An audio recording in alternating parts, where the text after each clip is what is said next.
नमस्कार, आप देख रहे हैं भारत की खबर। मैं हूं सौरभ शर्मा। बहुत स्वागत आप सभी का। और मेरे साथ हैं रोज की तरह इंडिया टीवी के पॉलिटिकल एडिटर देवेंद्र पराशर। देवेंद्र, स्वागत है आपका भी। अब ये जो छात्रों का धरना दिल्ली में चल रहा है, प्रदर्शन हो रहा है, इससे राह कैसे निकलेगी, कैसे ये मसला सुलझेगा, इस पर हम लोग बात करेंगे कि सरकार ने अब क्या नए फैसले लिए हैं, क्या विचार चल रहा है, और क्या धर्मेंद्र प्रधान के इस्तीफे से भी ये आंदोलन खत्म हो जाएगा। आप कहेंगे कि ये तय हो गया है क्या कि धर्मेंद्र प्रधान का इस्तीफा होगा? नहीं, ये तय नहीं हुआ है। ये सवाल तो इसका जवाब तो देवेंद्र देंगे, लेकिन क्योंकि मांग हर जगह यही है कि धर्मेंद्र प्रधान का इस्तीफा हो, कांग्रेस भी यही मांग कर रही है, छात्र भी यही मांग कर रहे हैं, तो क्या इनके इस्तीफे हो जाने से भी सब कुछ खत्म हो जाएगा, सब लोग घर लौट जाएंगे, पार्टियां भी मान जाएंगी, संसद भी चलने लगेगी? ये बात हम लोग करेंगे। एक अपडेट दे दें पहले आपको जल्दी से, और उसमें भी देवेंद्र की इनसाइड इन्फॉर्मेशन आपको मिलेगी कि सरकार ने क्या किया। सरकार ने सोनम वांगचुक को मनाने के लिए अपने 2 मंत्री उनसे मुलाकात करने के लिए भेजे, और सोनम वांगचुक ने उनके जवाब में उनको एक चिट्ठी लिखी है, और उसमें जो उन्होंने बातें लिखी हैं वो बड़ी पॉजिटिव नोट पर दिखाई दे रही हैं। इसमें उन्होंने कहा है कि आप आकर मुझसे मिले और आपने मुझे 2 बातों पर आश्वासन दिया है कि आप जिन परिवारों के बच्चों ने खुदकुशी कर ली थी पेपर लीक के बाद, आप उनको मुआवजा देंगे, और दूसरा आप हाउस में, पार्लियामेंट में इस पर डिस्कशन करेंगे, और तीसरा आप कंसिडर करेंगे कि एजुकेशन मिनिस्टर धर्मेंद्र प्रधान का इस्तीफा हो सकता है या नहीं। उन्होंने शब्द इस्तेमाल किया है, आप कंसिडर करेंगे। उसमें इंसिस्टेंस नहीं है कि वो ये नहीं कह रहे हैं कि आपने मुझे आश्वासन दिया है या मैं ये मांग कर रहा हूं कि उनका इस्तीफा हो। दोनों ही बातें वो नहीं कह रहे हैं, तो ये पॉसिबल है ये बिल्कुल। और तीसरा उन्होंने कहा है कि अगर आप मुझे ये अश्योरेंस दे दें कि किसी बच्चे के ऊपर, छात्र के ऊपर कोई कानूनी कार्रवाई नहीं होगी दिल्ली में प्रदर्शन के नाम पर, तो मैं अपना अनशन भी तोड़ने के लिए तैयार हूं। तो ऐसा लगता है कि ये तो शायद उनके साथ तो सरकार की बात बन गई है। एक अपडेट इसमें यह कि जैसे ये चिट्ठी आई तो उसके बाद ऑपोजिशन पार्टियों का एक डेलीगेशन, जिसमें आम आदमी पार्टी, समाजवादी पार्टी, जेएमएम, ऐसे दल थे, वो सब के सब पहुंचे मेदांता हॉस्पिटल। कल रात को मंत्री मिले थे, आज ये सारे ऑपोजिशन पार्टियों के नेता पहुंचे, क्योंकि अब उनको वही कहना होगा कि भाई इस चिट्ठी में तो आपने धर्मेंद्र प्रधान के इस्तीफे की बात ही नहीं की, जो हमारा मूल मुद्दा है, आपने तो वही छोड़ दिया इसके अंदर। तो हो सकता है वो दबाव बनाए सोनम वांगचुक से। उनको जब तक ये वीडियो आपके लिए बना रहे हैं तब तक उनको सोनम वांगचुक से मुलाकात करने नहीं दिया गया था। दूसरा, राहुल गांधी ने एक प्रेस कॉन्फ्रेंस करके उन्होंने भी 3 मांगे रखी हैं। एक, इस्तीफा हो धर्मेंद्र प्रधान का, दूसरा पुलिसिया कार्रवाई करने वालों पर एक्शन हो, और तीसरा, प्रधानमंत्री पूरे मामले पर माफी मांगे। अब देवेंद्र बताएं, सरकार को क्या लग रहा है कि कुछ बात बन रही है? सोनम वांगचुक को लेकर तो सरकार वैसे भी एकदम से मानकर चल रही है कि बहुत जल्द वो इस काम को कर देंगे, क्योंकि कल जो बातचीत हुई थी, जो सरकार के दोनों मंत्री गए थे, डॉक्टर जितेंद्र सिंह और जेपी नड्डा जी, तो वहाँ जो बातचीत हुई तकरीबन 45 मिनट की बातचीत हो रही थी सौरभ, और उसमें सोनम वांगचुक ने बहुत देर तक अपनी बातें कही। बाद में उनको ये बताया गया कि भाई आपकी पत्नी तो ये बता रही थी, और आपका ये स्टैंड था कि पार्लियामेंट में डिस्कशन हो, सरकार तो पूरी तरह से डिस्कशन के लिए तैयार है। और इनफैक्ट सरकार पहले दिन से डिस्कशन के लिए बोल रही थी कि आप किसी नियम के तहत नोटिस दें और उसके बाद वो चर्चा हो जाएगी, जो कि संसदीय प्रक्रिया वैसी ही होती है। लेकिन वो सारी चीज़ें नहीं हो रही हैं। तो उसके बाद उन्होंने, सोनम वांगचुक ने आज ये चिट्ठी लिखी, तो जाहिर तौर पर सरकार की तरफ से जो समझाया गया था वो बात उनको समझ में आई होगी। पहली चीज़ इसमें अगर आप देखें सौरभ कि कंसिडर करेंगे, तो जब भी डिबेट होगा तो स्वाभाविक तौर पर विपक्ष के लोग सीधे सीधे शिक्षा मंत्री पर निशाना साधेंगे, सत्ता पक्ष के लोग उसका जवाब देंगे कि क्या उन्होंने किया, जैसे क्या उनकी कोई मिली भगत थी क्वेश्चन पेपर लीक कराने वाले से मंत्री के तौर पर।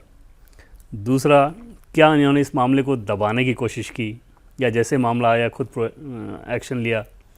तीसरी चीज़ कि क्या इसमें सीबीआई जांच या इस तरह की सिफारिशों को लेकर मंत्रालय का कोई ढीला ढाला रवैया था या मंत्रालय ने वो कराया।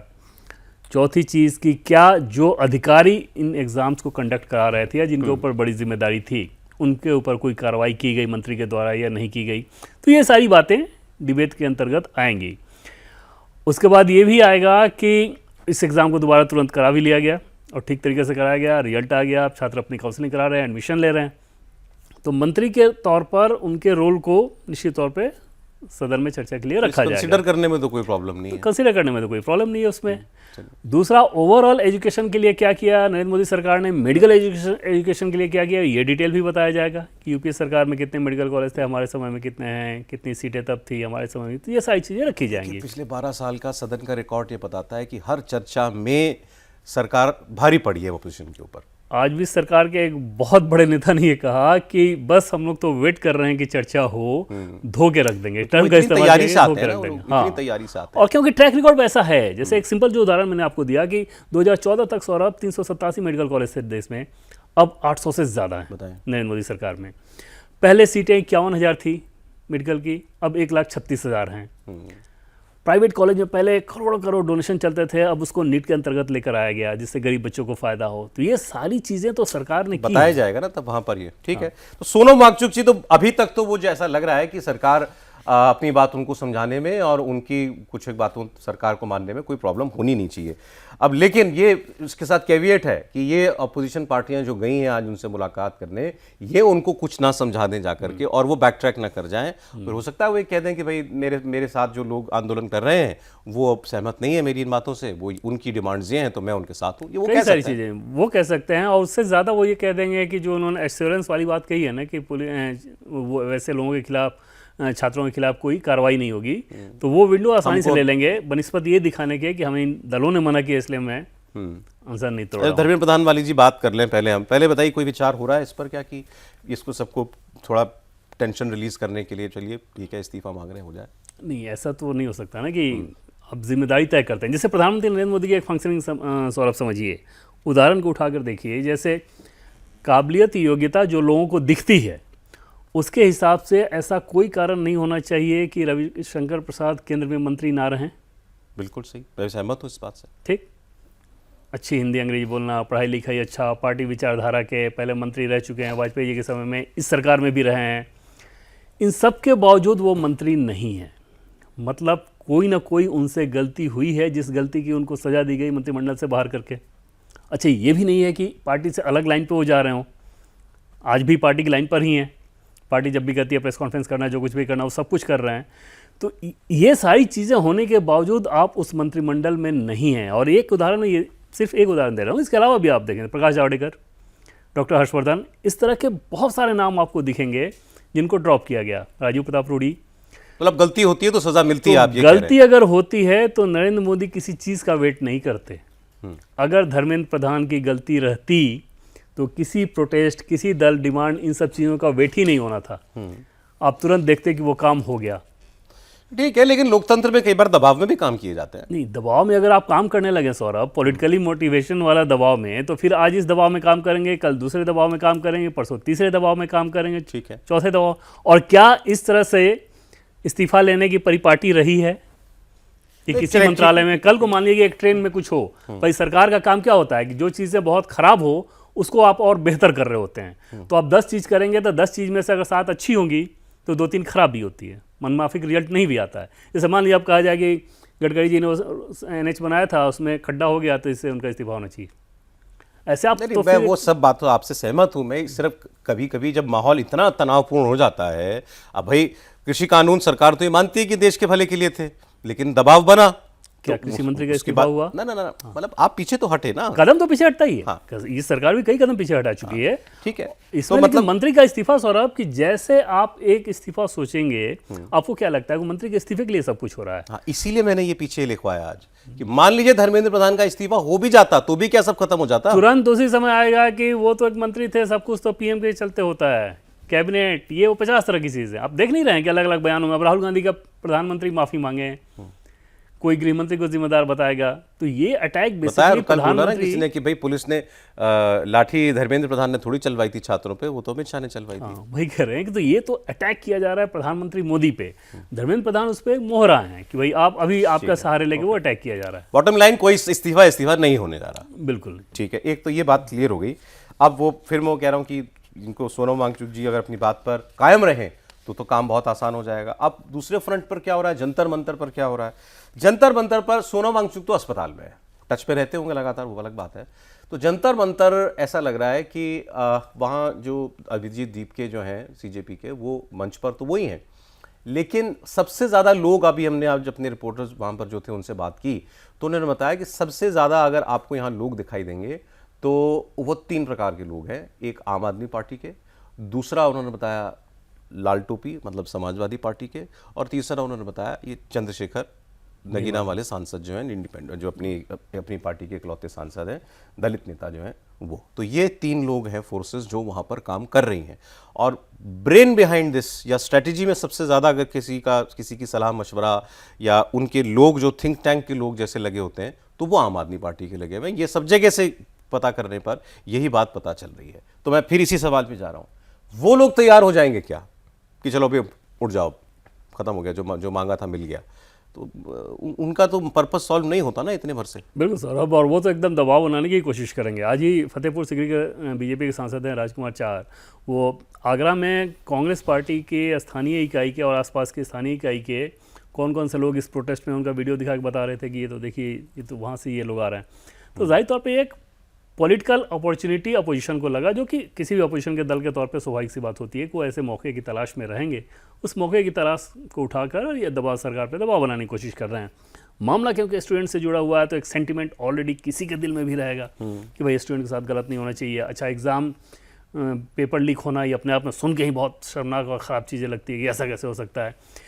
हालांकि ये स्टूडेंट्स के हिसाब से सौरभ देखिए कि जैसे नीट का पेपर लीक हुआ, जो कि बिल्कुल नहीं होना चाहिए था, लेकिन फिर दोबारा एग्ज़ाम हो गया। ऐसा नहीं है कि उनकी अपॉर्चुनिटी ख़त्म हो गई, जिनको कम्पीट करना था वो कम्पीट किए। अब ये तो नहीं हो सकता ना कि आज मेरी तैयारी बड़ी अच्छी थी और उसके बाद हमको 35 दिन का और टाइम मिल गया तो मेरी तैयारी खराब हो गई। जंतर मंतर जाते कितने लोग थे, बिल्कुल, प्रदर्शनकारी कितने होते थे वहाँ एवरेज डे पर? वो तो हमने पहले भी आपको बताया भाई, उसका तो बड़ा सीधा सीधा सा पैटर्न दिखाई दे रहा है। वो ये आते हैं अमेरिका से, उसके बाद ये सोचते हैं कि मुझे यहाँ पर बहुत बड़ा ग्रैंड रिसेप्शन मिलेगा, वो नहीं मिलता है अभिजीत दीप के। फिर सोनम वांगचुक को सीजेपी पार्टी दिख जाती है, वो इतने में नीट पेपर लीक हो जाता है, वो अनशन पर बैठ जाते हैं, तब भी वहाँ लोग नहीं आते। वो तो जब अस्पताल भेजा गया उनको, पुलिस ने जब उठा करके वहाँ से, उसके बाद, और वो भी इसलिए क्योंकि पार्लियामेंट चलने वाली थी। सौरभ, अगर पार्लियामेंट का सेशन 20 के बजाय 10 तारीख को होता तो ये भीड़ तब आती। अगर पार्लियामेंट का सेशन 20 के बजाय 25 तारीख को होता तो ये भीड़ तब आती। ये तो प्लानिंग थी ना। अब जैसे अगर चंद्रशेखर लगे हैं भीम आर्मी के या आम आदमी पार्टी के लोग लगे हैं, तो उनको पता है ना कि सेशन से जस्ट पहले ये माहौल बनाना है ताकि सरकार के ऊपर दबाव बने, मीडिया अटेंशन आए, लोगों की नजरें जाएं, पूरी दुनिया में रिपोर्ट हो, देश के बाहर भी। तो वो तो स्ट्रेटजिक था। जैसे सरकार के भीतर आज भी हमने पूछा कि क्या आप लोगों को पहले ये बात करनी चाहिए थी, ये सब कुछ कर लेना चाहिए था। बहुत लोगों को लग रहा है ना भाई, अब सोनम वांगचुक से अब बात कर रहे हो तो बहुत पहले कर लेते। उसमें सीधे सीधे यही जवाब आया कि भाई पॉलिटिकल सिचुएशन हम लोग भी समझते हैं, ये कुछ भी कर लें आप, इनको इस सेशन तक खींच कर लेकर जाना था, करते ही करते।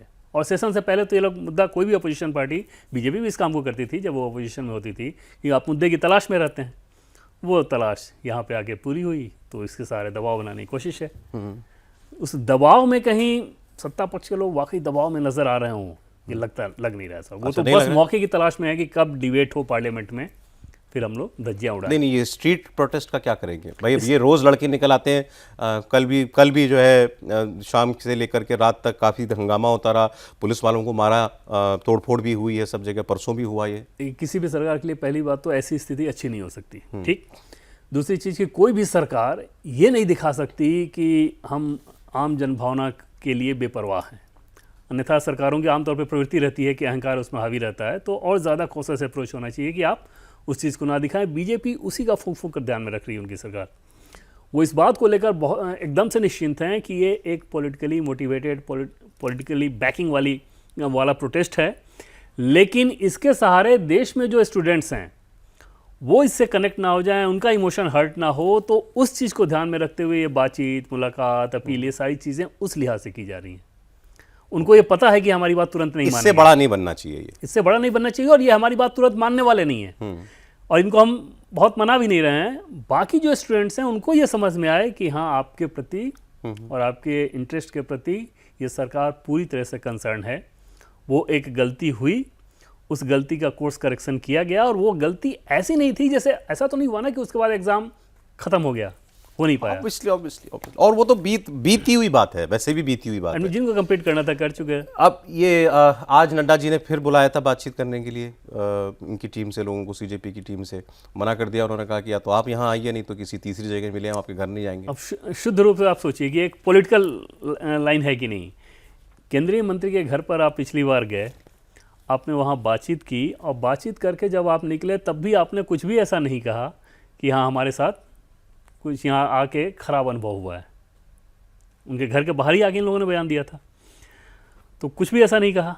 आज ये कौन सी शर्त आ जा रही है? क्योंकि उनको ये पता है कि फिर हम दिखाएंगे कि सरकार को हम झुका रहे हैं, पब्लिक परसेप्शन में ये दिखाएंगे कि हम सरकार को यहाँ बुला रहे हैं, वहाँ बुला रहे हैं। तो उसके पीछे जाहिर तौर पर उन्हें स्टूडेंट्स की मंशा नहीं हो सकती, उसके पीछे पॉलिटिशियन जो है उनकी सलाह होगी कि आप इसको ऐसा करो। वरना तो वो स्टूडेंट्स जो गए थे उस दिन मिलने, तो जैसा उस दिन हम लोग बताया था कि अच्छा चाय कॉफ़ी चला, लंच वंच हुआ, गपशप हुआ, ठीक तरीके से बातचीत हुई, उन्होंने अपनी बात कही और उनको उनके बातचीत में ठीक एश्योरेंस दिया गया। और इन सारी बातों का सौरभ सबसे बड़ा सबूत यही था कि जब वो मिलकर निकले तो उन्होंने कोई आपत्ति तब नहीं जताई थी, कि नहीं कहा था कि हाँ आगे बहुत हमें खराब लगा। ये तो दोबारा समझाया होगा किसी ने उनको कि भाई तुम क्यों जाओगे मिलने, सरकार आएगी तुम्हारे पास। अब उनको बुलाया जाए। हाँ हाँ। तो अब सलाह देने वाले तो फिर अब बहुत है उनके पास ना। हाँ, अभी तो निश्चित तौर पे। और दीपके तो एकदम से वो एक दिन मैंने देखा, वो कल परसों का बयान है, वो यही चंद्रशेखर ये कह रहे थे मेरे पास 15 साल का स्ट्रीट प्रोटेस्ट का अनुभव है, 15 साल से मैं यही काम कर रहा हूँ, मैं जानता हूँ कैसे सड़क का आंदोलन किया जाता है। बिल्कुल सौरभ। और अरविंद केजरीवाल जी माहिर आदमी है इस काम हाँ, ये दोनों उस काम में माहिर हैं एकदम, और वो दिख रहा है वो एग्रेसिवनेस। अब आप सोचिए कि आप लोकतंत्र की बात कर रहे हैं, प्रोटेस्ट को उससे जोड़ रहे हैं, और लोकतांत्रिक तरीके से अगर कोई चुनी हुई सरकार हो तो उसके ब्लैकमेल करने के लिए आप इस तरह के इस्तेमाल कर रहे हैं। लोकतंत्र में मीडिया के लोग वहाँ पे जा रहे हैं तो उनके ऊपर हमले होते हैं। बहुत ही शर्मनाक है। जितनी चीज़ें अगर आप देखें, महिलाओं के साथ जो बच्ची रिपोर्टर है वहाँ पे, और उसके साथ ये धक्का मुक्की, लड़कियों को धक्के मारे जा रहे हैं। अब कौन सा लोकतंत्र, कौन सा सेटअप आप बना रहे हो, क्या करना चाह रहे हो? तो जितनी बातें ये कोई एक नेता नहीं बोल रहा उसके ऊपर, कुछ नहीं, हाँ किसी अपोजिशन का बयान नहीं कर रहा है कि उस लड़की के साथ जो कुछ हुआ। राहुल गांधी आज बोलते हैं कि भाई वो बहुत शर्मनाक था। वो देख के तस्वीर दिल दहल जा रहा है कि एक ऐसे कैसे। नहीं, वैसे तो मुझे ये भी कहना है कि वहाँ भी जो राहुल गांधी की प्रेस कॉन्फ्रेंस में जो हमारी फ्रेटर्निटी के लोग बैठे थे, उन्होंने भी कोई कसर नहीं छोड़ी कि अपना कॉज डिफीट करने की। भाई आप पूछते राहुल गांधी से, भाई आप उनकी सारी बातें आप सुन रहे हो, सारे टीवी चैनल लाइव दिखा रहे हैं, आप कहते हैं एक बार के साथ मीडिया के साथ जो हो रहा है आप उस पर कुछ बोलेंगे? किसी ने नहीं पूछा। वहाँ पूछना चाहिए था राहुल गांधी से। मैं तो ये कह रहा हूँ पार्लियामेंट में भी हर नेता से ही जाके सबसे पहले यही सवाल पूछना चाहिए कि आप इस पर बोलेंगे पहले, और इसको कंडेम करते हैं आप कि कैसा लोकतंत्र आप बनाना चाह रहे हैं जिसमें मीडिया के साथ ये सब चीजें हो रही हैं, और इनके प्रोटेस्ट को कवर करने के लिए वो लोग जा रहे हैं। उस पर आरोप ये इनको रहता है कि मीडिया हमें जगह नहीं दे रही। कांग्रेस पार्टी के प्रोटेस्ट करने वहाँ रिपोर्टर जा रहे हैं। कुछ भी लगता हो मीडिया के बारे में, मीडिया बायस लगती हो, कुछ भी लगता हो, आप कुछ भी नाम देना चाहते हो, आप कैसे किसी को हैरास कर सकते हैं, कैसे किसी को मार सकते हैं, आप छू कैसे सकते हैं? बिल्कुल। और पुलिस के ऊपर आप अटैक कर रहे हैं, 118 पुलिसकर्मी घायल हुए हैं, पुलिस अगर कंट्रोल कर रही है तो गलत हो गया। और यहाँ पर गुंडे लड़की के साथ मारपीट कर रहे हो, छेड़खानी कर रहे हो, वो सारी चीज़ें जो कि जर्नलिज्म का अपना काम कर रही है, वो फिर सबके लिए एक्सेप्टेबल है। एक चूँ आज भी अपोजिशन में एक नेता ऐसा नहीं मिल रहा था कि जो ये कहे कि ये तो बड़ा गलत हुआ था, ये तो नहीं होना चाहिए था। वो स्टूडेंट हैं, और अगर ऐसे स्टूडेंट्स हैं तो पढ़ाई लिखाई से इनका कितना वास्ता होगा, समझ ही सकते हैं। तो ये तो खैर अब ये तो हमें भी सोचना पड़ेगा कि भाई आपको भी सामने वाले को सामने अपनी बात तो रखने के लिए सर हमें आगे आना पड़ेगा। बिल्कुल। और मीडिया की बात अगर आपको नहीं सुननी या पसंद नहीं हो सकता, आपके मतलब की ना हो, अवॉइड करो। सही बात है भाई। तमाम ऐसे भी लोग होंगे ना जो आपके साथ इको कर रहे होंगे, लेकिन वहां पे मारपीट कर लेना। बहुत से ऐसे भी तो मीडिया के लोग हैं जिनकी बातें इनको बहुत अच्छी लगती हैं, और वो इधर के लोगों को बिल्कुल अच्छी नहीं लगती, लेकिन उनके साथ कोई ऐसा व्यवहार थोड़ी करता है। इधर का कैडर कम है क्या? इधर का कैडर, अगर इधर वाले राइट विंगर वाले कैडर अगर वो मारपीट उन लोगों के साथ कभी करें फिर क्या होगा? तो ये तो किस प्रकार का देश बनाना चाह रहे हैं आप? क्या करना चाह रहे हैं? बहुत शर्मनाक है। प्रधानमंत्री के निवास के बाहर घर पे जाके हम घेरेबंदी कर लेंगे। आप सौरभ सोचिए कि अगर नेताओं के घर को घेरने की परिपाटी शुरू हो जाए तो कैडर किसके पास ज़्यादा है, जनसमर्थन अभी किसके पास ज़्यादा है? कैसी स्थितियाँ बनाना चाह रहे हैं? आज भी जब बीजेपी ने यह तय किया कि पूरे देश में प्रोटेस्ट करना है तो उसमें यह था कि जो दफ्तर है पार्टियों का उसका घेराव करना है, ये नहीं कि कांग्रेस नेताओं के घर आप घेरना शुरू कर दें। पार्टी दफ्तर वो चलता है, लेकिन उसका भी मुझे लगता है कि कुछ काउंटर प्रोडक्टिव ही रहा वो, क्योंकि हो क्या गया कि कई जगहों पर कांग्रेस पार्टी के साथ क्लैशेस हो गई बीजेपी की। वो तो होनी है। हाँ, वो तो होनी है। कई जगह वैसी अप्रिय स्थिति, पटना में भी आपने देखा है कि हाँ, क्योंकि वैसी तनावपूर्ण स्थिति बनी हुई दिल्ली में, अब क्यों आप शहर क्यों मोर्चा खोलना? बिल्कुल। तो एनीवे, अब राहुल गांधी की जो आप बात कर रहे थे, अब आप सोचिए इस बात को इतना गहराई से पड़ताल इसकी की नहीं गई जितनी की जानी चाहिए कि देश का लीडर ऑफ अपोजिशन प्रधानमंत्री का आवास घेरने के लिए जाता है, धरना देता है। चलिए, पहली बात तो ये कि क्या वहाँ जाना चाहिए था? मेरी राय नहीं जाना चाहिए था। किसी को लगता होगा कोई बात नहीं, वे चले गए, धरना ही देना था, चलिए वहाँ तक भी मान लेते हैं। फिर आप ओपन कॉल देते हो लोगों को कि यहाँ पर आइए और मेरे धरने में शामिल हो जाइए।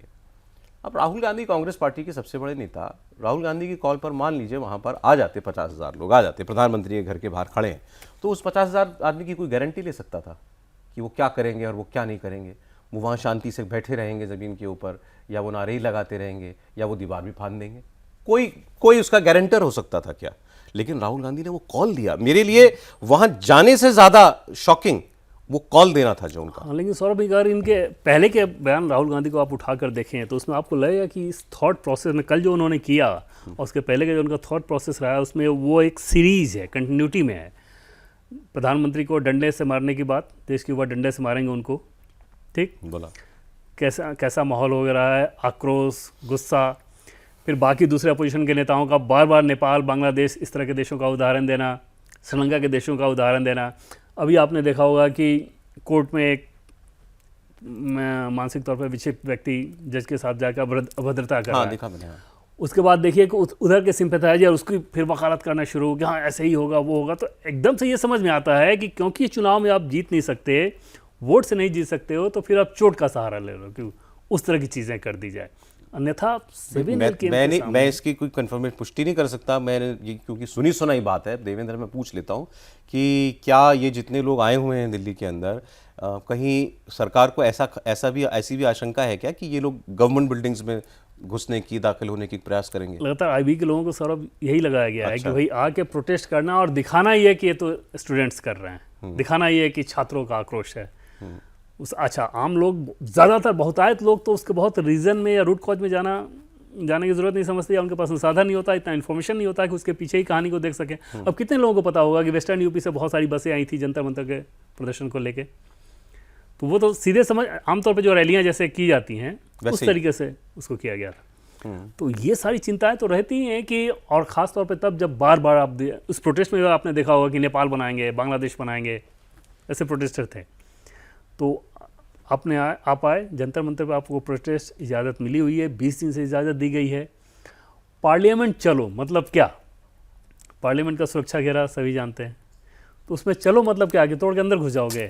कहाँ जाओगे, क्या करोगे? क्या वहां जाके करना क्या चाहते थे? आपको जो अपोजिशन करना है, जो विरोध करना है, धर्मेंद्र प्रधान का इस्तीफा मांगना है, सारी चीज़ें जायज हो सकती है, उस जगह से मांगो जो डेजिनेटेड प्लेस है।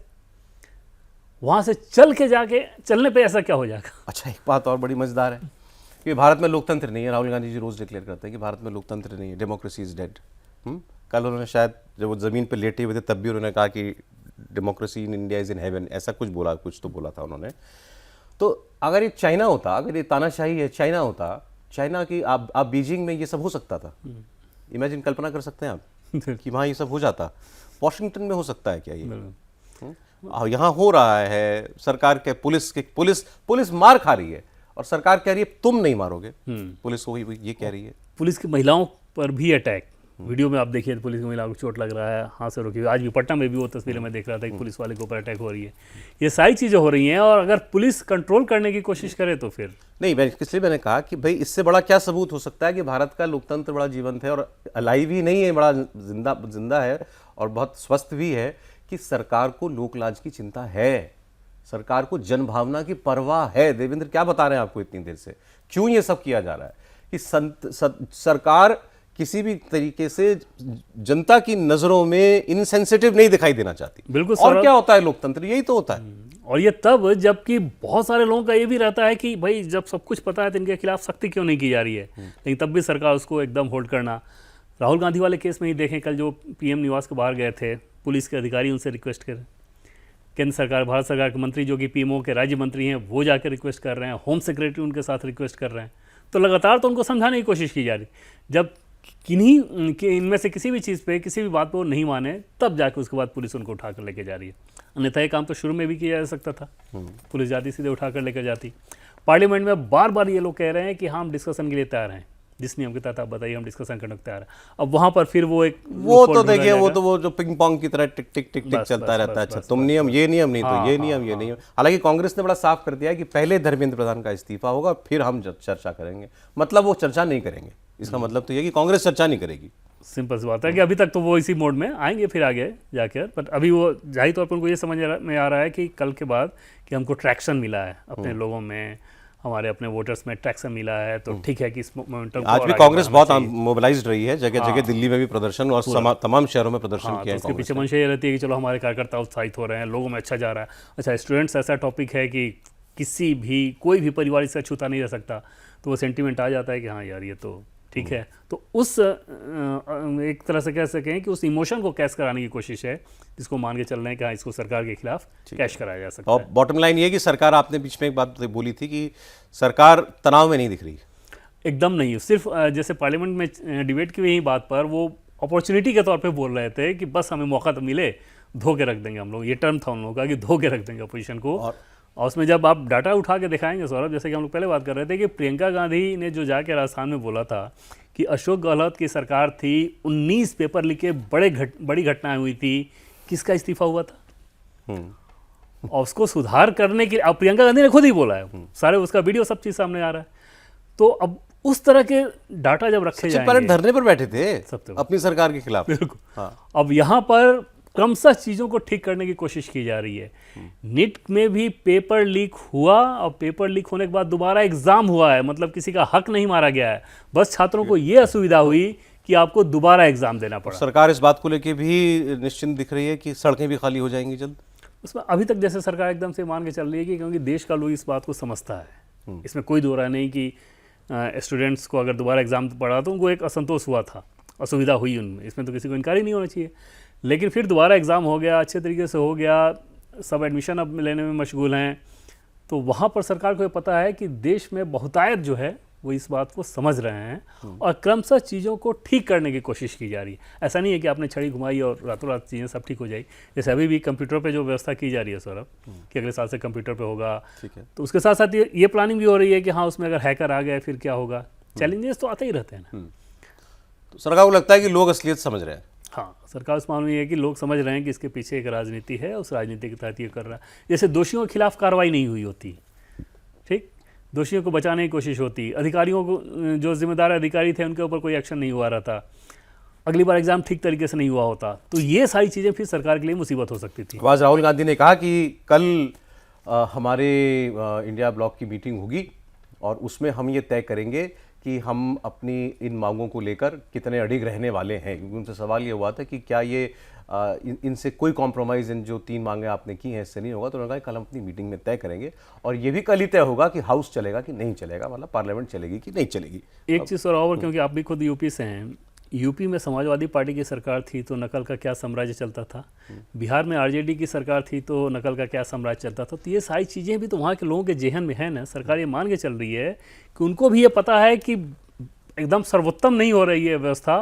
लेकिन बेहतरी की दिशा में है। अब देखिए कि अब ये तो बातें तब आएंगी जब चर्चा होगी।